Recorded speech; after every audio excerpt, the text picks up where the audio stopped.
Bonjour à toutes et à tous et bienvenue dans cette nouvelle vidéo.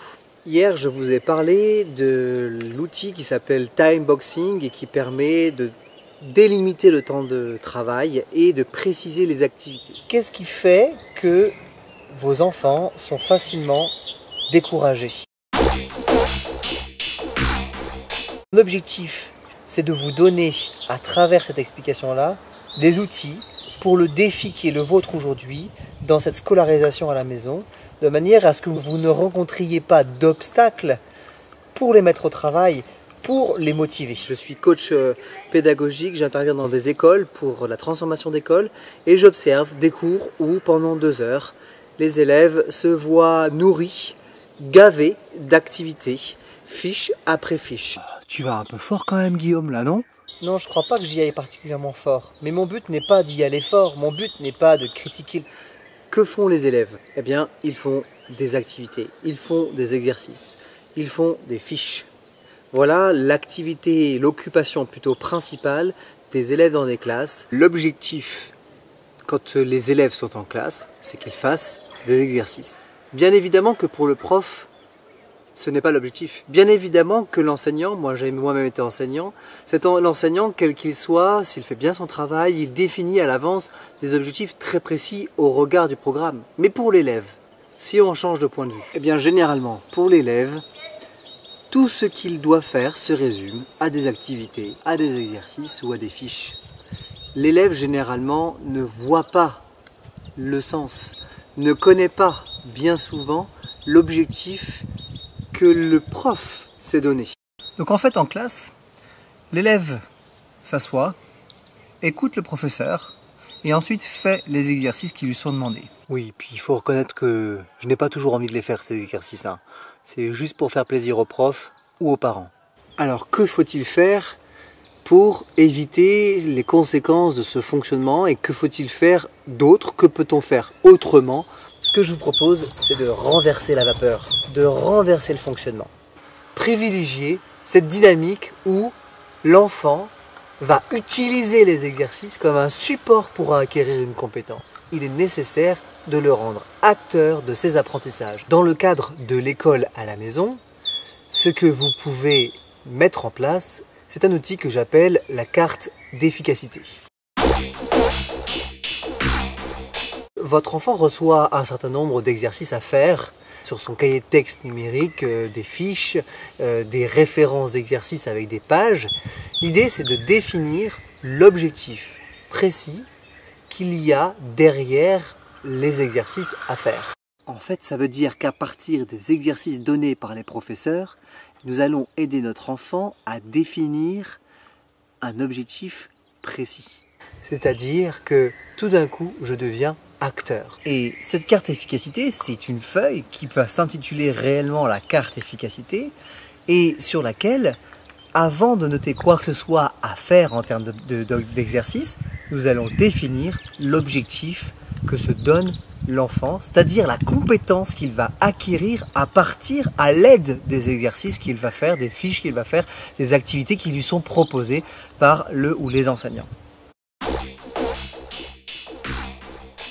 Si, par exemple, votre enfant reçoit des exercices qui sont donnés par le professeur de français sur l'accord du participe passé avec l'auxiliaire être. Oh non, tout, mais pas ça. Exercice numéro 2, 3, 4, 5, 6, page 12, et puis lire la leçon à la page 11. Eh bien, à partir de ces exercices, nous allons définir avec l'enfant l'objectif qui se cache derrière ces exercices. Alors, un exemple d'objectif que l'on pourrait donner pour ce type de travail qui a été dispensé par le professeur, ce serait par exemple, je sais accorder 15 participes passés employés avec l'auxiliaire être dans un texte ou dans des phrases qui sont données. Selon le niveau de l'enfant, l'objectif va varier. Peut-être que tout simplement dans un premier temps, il s'agira de je sais reconnaître 15 participes passés, je sais isoler 15 participes passés dans un texte qui m'a été donné. Dans cette dynamique, on peut définir 2 objectifs pour être plus efficace. Le premier objectif est un objectif encadré, c'est-à-dire que l'objectif premier sera de reconnaître ou d'accorder plutôt 15 participes passés employés avec l'auxiliaire être dans les phrases de tel ou tel exercice.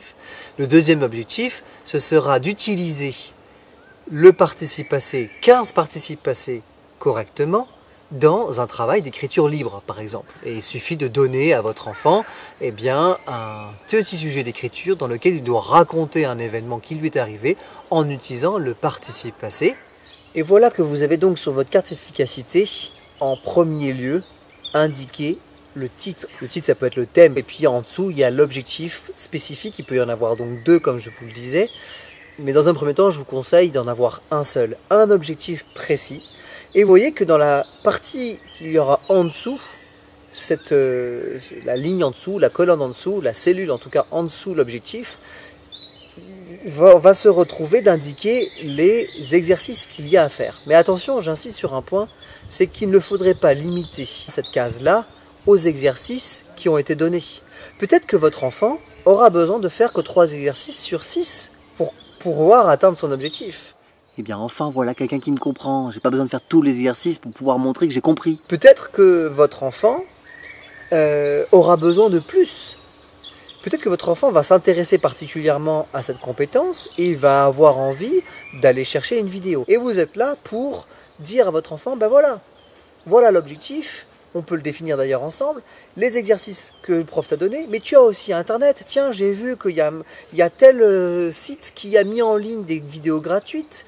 Tiens, j'ai découvert qu'il y avait aussi ce site-là, j'ai aussi ce manuel-là, et on va mettre à disposition toutes les ressources possibles pour qu'il puisse atteindre son objectif et devenir compétent par rapport à la compétence ciblée. Si je résume, vous avez ainsi votre carte efficacité qui peut avoir un titre éventuellement. Ce titre va concerner la thématique dans laquelle se trouve l'enfant, le participe passé par exemple. Et l'objectif, lui, va être très précis. Il va indiquer un objectif à atteindre, quelque chose de concret, quelque chose de quantifiable. Et en dessous, les exercices ou les supports que l'enfant va utiliser.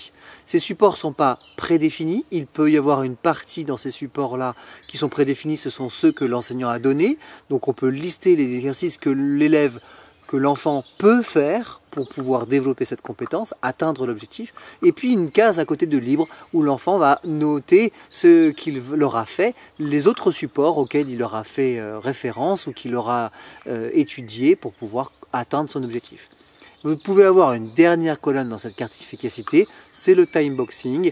C'est on pourrait dire plusieurs colonnes dans lesquelles l'enfant va noter qu'il aura passé 15 minutes avec comme objectif de faire tel exercice, puis 10 minutes à regarder cette vidéo, puis cette vidéo, et ainsi de suite.